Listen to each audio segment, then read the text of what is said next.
Hey guys, it is Dani and welcome to this update video on the Atlantic. So as you're seeing, we have four systems to talk about. We have two disturbances and two tropical cyclones. We have Hurricane Ida as well as Tropical Depression 10, which is expected to become Tropical Storm Julian later today.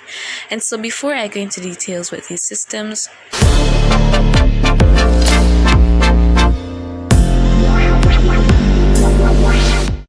and so first up, we're going to be talking about the disturbance that we see expected to emerge off Africa. So as you're seeing in that shaded region, there is a 50% chance of development of that system whenever it moves off Africa, which is likely to be by the middle part of the new week.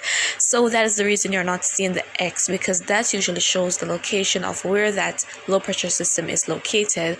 And here we do not have it being here because that wave has not yet emerged off Africa. But once it does, it is expected to be in a conducive environment, which is going to enable development and intensification of it.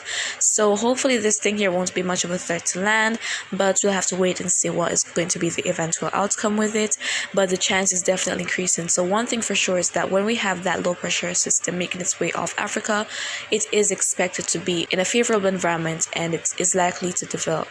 And so now let's move on to Invest 97L. So this disturbance here has really been lingering for quite a while. And so looking at the 5-day outlook from the National Hurricane Center, so 97L is given a 60% chance to potentially develop into a tropical cyclone during the next 5 days and 48 hours. So it is possible that this becomes a depression, but time is running out for the system because environmental conditions are expected to become hostile very soon. So it really has about probably a day or so to get its act together to become a tropical cyclone before conditions get unfavorable and we no longer anticipate development. And looking at the satellite imagery of it, we're seeing here that it is looking quite disorganized right now and it doesn't have a whole lot of shower and thunderstorm activity going on for it. So we'll have to wait and see what is going to be the outcome with it. But one thing for sure is that it could still become a depression, probably a weak storm, but time is running out for it. And so next, let's go on to our newly formed depression, Tropical Depression 10. So let's look at it on satellite. And so here we have it. So we're not seeing it being really symmetrical right here. So we don't have it being very organized right now, but it could, and it is expected to intensify into a tropical storm later today. So on to the National Hurricane Center's cone forecast. So here we have it. So later today, it is expected to become a tropical storm according to the name Julian, which is the next name to be used for this hurricane season. And so by Monday or late Sunday going into Monday, conditions are expected to become more unfavorable as the system accelerates northward into the Atlantic, and it is likely to dissipate maybe by the end of the new week or so, but we'll have to wait and see what is going to be happening. As of right now, it has limited time to become a tropical storm, and it will be short-lived as it is going to be making its way up to the north. So as of right now, it has sustained winds of 35 miles per hour, and it is accelerating to the north-northwest at 7 miles per hour. So fortunately, during the next 5 days, it is not expected to be a threat to land. It's not going to be making its way into the Caribbean, which is some good news. And so now let's go on to Hurricane Ida. So looking at the satellite imagery of Ida, we're seeing here that it is looking quite organized, not the very best right now, but during today, rapid intensification is anticipated of the system and throughout tomorrow as well. So Ida was over Cuba, which kind of interfered with the system a bit, made it become a little bit disorganized, and it did not strengthen much at that time because of course it wasn't over the warm ocean waters. So without that, we're not going to be having any intensification taking place of the system.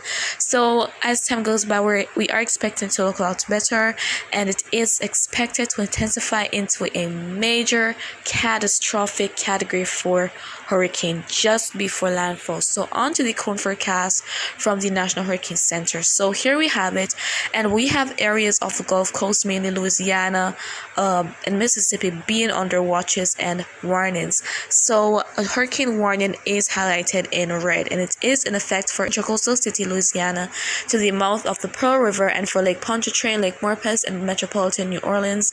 And we have a hurricane watch, which is highlighted in pink, that is in effect for Cameron, Louisiana, to west of Intracoastal City, Louisiana, and for the mouth of the Pearl River to the Mississippi-Alabama border.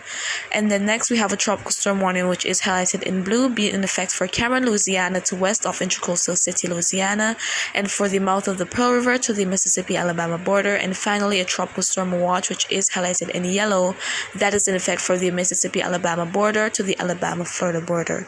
So hurricane conditions or tropical storm conditions are possible in those regions that are under the various watches and warnings, and areas that are under the watches are likely to be upgraded to a warning maybe later today. Very heavy rainfall, that deadly storm surge, as well as the very strong winds are really going to be bringing a lot of destruction to sections of the Gulf Coast of the U.S., mainly southeastern Louisiana, which is expected to face landfall probably late Sunday or very early Monday morning. Persons in those areas should be taking all the necessary precautions and staying safe for this system here. So it is expected to intensify into a major hurricane, having packing winds of up to 140 miles per hour. That is a strong category for a hurricane.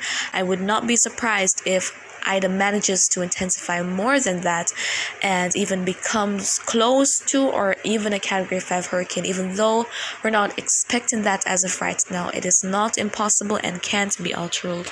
So let's look at the conditions that are going to be enabling intensification or rapid intensification of Ida. So first up, ocean temperatures, and we see that in the Gulf of Mexico they're very warm.